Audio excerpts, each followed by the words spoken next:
बिस्मिल्लाहिर्रहमानिर्रहीम। अस्सलाम वालेकुम। मैं हूं मोहम्मद समीर और मेरे साथ मौजूद हैं सीनियर तज्ज़ियाकार ज़फ़र हिलाली साहब।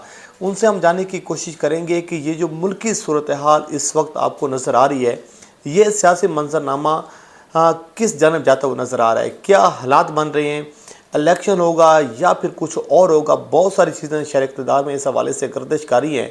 तो आपके सामने जो है इन पर ज़फ़र हिलाली साहब का तज़िया जानने की कोशिश करेंगे। तो सर, सबसे पहले तो आपके वक्त देने का बहुत बहुत शुक्रिया। आपने हमें अपने कीमती वक्त से वक्त अनायत फरमाया।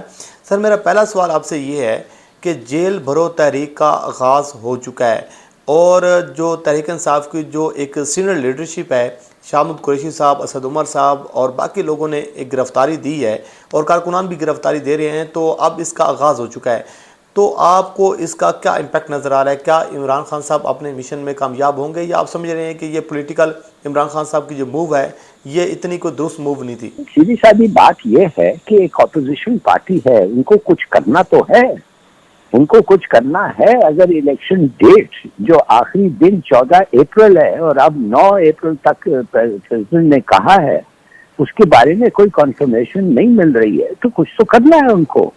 अटेंशन फोकस तो करना है इन चीजों पे, तो वो कर रही है।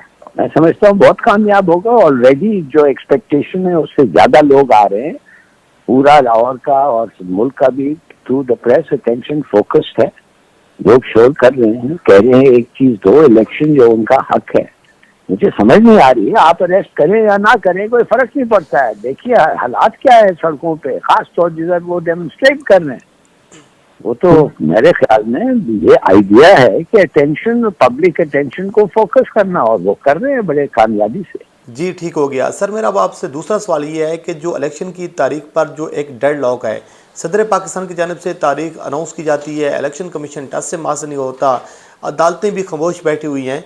तो फिर आपको ये सियासी मंजरनामा जो है ये किस जानब जाता हुआ नज़र आ रहा है? क्या हालात पैदा हो रहे हैं सर? इलेक्शन बेशक ना चाहें, मगर इलेक्शन डेट तो देना है प्रोविंशियल इलेक्शंस के लिए, और वो मिल जाएंगे। आज इलेक्शन कमीशन तो बैठा हुआ है ना, आज कुछ कहेगा।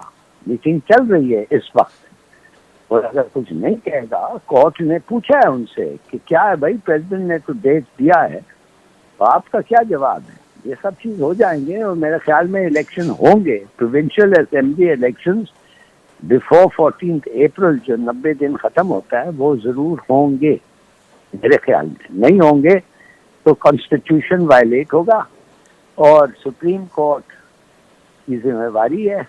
वो क्या जवाब देंगे, क्या जवाब देंगे? मेरे ख्याल में आज शाम तक अगर नहीं होंगे और 1-2 दिन में नहीं होंगे तो बहुत सारा क्राइसिस हो जाएगा, और मेरे ख्याल में सुप्रीम कोर्ट इंटरवीन करेगा। जी, ठीक हो गया। अच्छा सर, ये चीज़ है कि अगर सूबों के इलेक्शन अलग होती हैं, वफाक के इलेक्शन अलग होते हैं, तो ये तो किसी को भी सूट नहीं करा।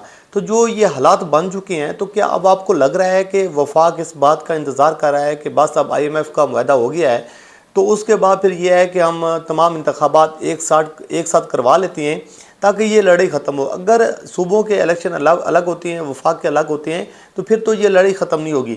तो कोई आपको इस किस्म के कोई चांसेस नज़र आ रहे हैं? कोई बड़ा सरप्राइज़ हो सकता है कि तमाम मुल्क में जो इंतखाबात हैं वो एक साथ हों? कोई ऐसा माहौल बन रहा है सर? गवर्नमेंट के लिए बड़ा नुकसानदेह होगा इसलिए कि किसको नहीं पता है कि अगर इलेक्शन हो तो चांसेस आर कि वो जीत जाएंगे PTI, और एक दफे उनके पास 2 ऐसे प्रोविंसेस उनके हाथ में हो जाएंगे, तो फिर जब भी इलेक्शन, नेशनल असेंबली के इलेक्शंस होंगे, वो तो तबाही मच जाएगी। दूसरी बात ये है कि अभी इनके लोग पार्लियामेंट में 33 लोग और माने गए हैं, तो वो जाके कम से कम वो जो लोटा ऑपोजिशन है उसको भी चैलेंज कर सकते हैं। और अगर ये असली ऑपोजिशन बन जाए तो फिर वो जो अपॉइंटमेंट्स दिए हैं, शायद क्या पता, लगता है कि इलेक्शन कमिश्नर पे जोर का बहुत आ जाए तो वो छोड़ के चले जाए। कौन नया इलेक्शन कमिश्नर होगा? बहुत सारी चीजें ऐसे हैं जो मेरे ख्याल में पेचीदा होंगे गवर्नमेंट के लिए।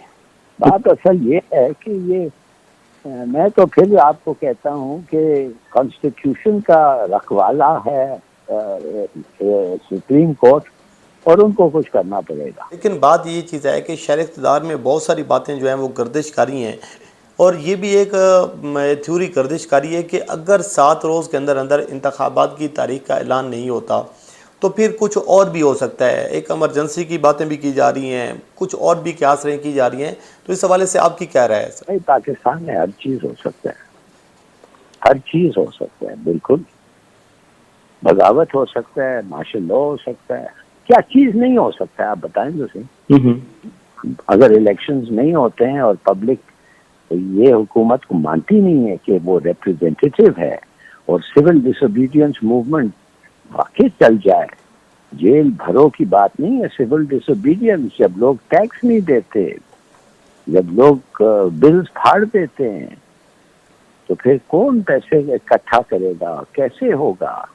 गैर तो और ये किस चीज के लिए ये सब चीजें हों, क्या खतरा है ऐसे चीजें हो, इसलिए कि एक पार्टी को या ये जो कोalition को पता है ये पिट जाएंगे। जी ठीक है, जी ठीक है सर। अच्छा सर, दूसरी जानिब आपसे एक बड़ी जो है इम्पोर्टेंट बात करनी है, क्योंकि आपका बहुत ज़्यादा एक तजर्बा भी है, बहुत सारी चीज़ों की आप आई विटनेस भी हैं और आप सारे सिस्टम को जानते भी हैं। जो कुछ निगरान हुकूमत इस वक्त पंजाब में कारी है, तो ये समझ नहीं आ रहा कि ये वाक़तन निगरान हुकूमत है, क्योंकि निगरान हुकूमत का तो काम सिर्फ ये है कि आपने इंतखाबात करवानी है और आपने तमाम सियासी जमातों को एक लेवल प्लेइंग फील्ड देनी है और आपने एक न्यूट्रल अंपायर का किरदार अदा करने। लेकिन जो कुछ हो रहा है, ये आपको लग रहा है कि ये निगरान हुकूमत ही है सर? कि भाई साहब, अगर आप मुझसे ये सवाल पूछ रहे हैं, मैं आपको कहूँगा कि हमारा जो सिस्टम ऑफ गवर्नमेंट है वो है वेस्टमिंस्टर सिस्टम। उसका बेसिक फैक्ट होता है लॉयल ऑपोजिशन। लॉयल ऑपोजिशन के माने एक ऑपोजिशन जो मुल्क के साथ है, माने ऑपोजिशन और गवर्नमेंट में नंबर के फर्क हैं और किसी चीज के फर्क नहीं है। वो उतना चाहते हैं तरक्की हो जितना गवर्नमेंट चाहती है, जितने गवर्नमेंट जो है उस वक्त का वो चाहता है। तो ये हमारा तो एक को दूसरा गद्दार समझता है, ये लॉयल कॉन्सेप्ट ही नहीं है, ये सिस्टम ही नहीं चल रहा है। ये तो दूसरों को जान से मार दे रहे हैं, असैसिनेशन कर रहे हैं, ये कोई सिस्टम है? ये वेस्टमिंस्टर टाइप सिस्टम नहीं है। तो इसलिए हमारा और ना हमारे साइकी को ये सूट करता है, तो ये चल ही नहीं सकता है। मगर मानते नहीं है, तो वो चीज जो नहीं चल सकता है वो चलाने की कोशिश करते हैं और फिर यही होता है।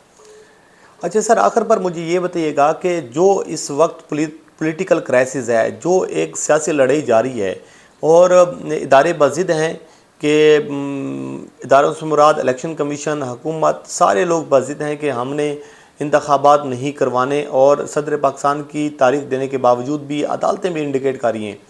तो ये बता दें कि सारे सिनेरियो में जो एस्टेब्लिशमेंट का एक रोल है, हमेशा उसकी बात की जाती है, वो आपको क्या नज़र आ रहा है?